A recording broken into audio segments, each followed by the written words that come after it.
koska vastaan voi tekemään嬉しい。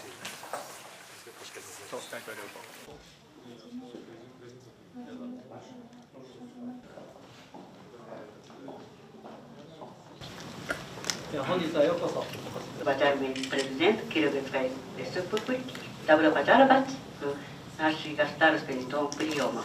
ただいまから、日本の伝統文化である茶道をご覧いただきます。Сейчас мы покажем вам, да, мы представляем японскую культуру, чайную церемонию. まずはじめにお菓子を。Прежде всего мы положим перед вами сладость, японская сладость. Чай. Чай. Попробуйте, пожалуйста. Да, сейчас мы покажем процедуру приготовления чая, матча. Но когда мы приглашаем гостей на чайной церемонии, мы готовим в нише десерт цветок. Контейнер для матча, а также чайная ложка. Да, чайная церемония проводится по теме сезона, времени года.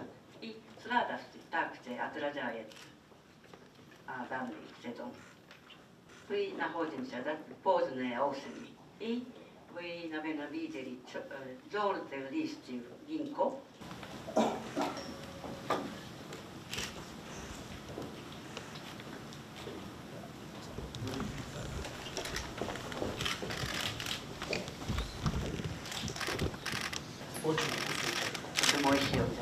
Матча, порошкообразный зеленый чай, очень полезно для здоровья.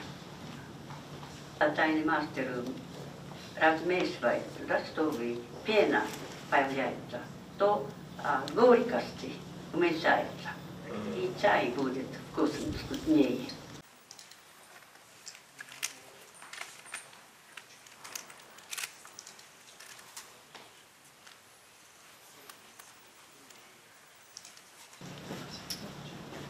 多かったら残してください。ただТух, сердце очень успокаивает чай. 器にいっぱい入っていると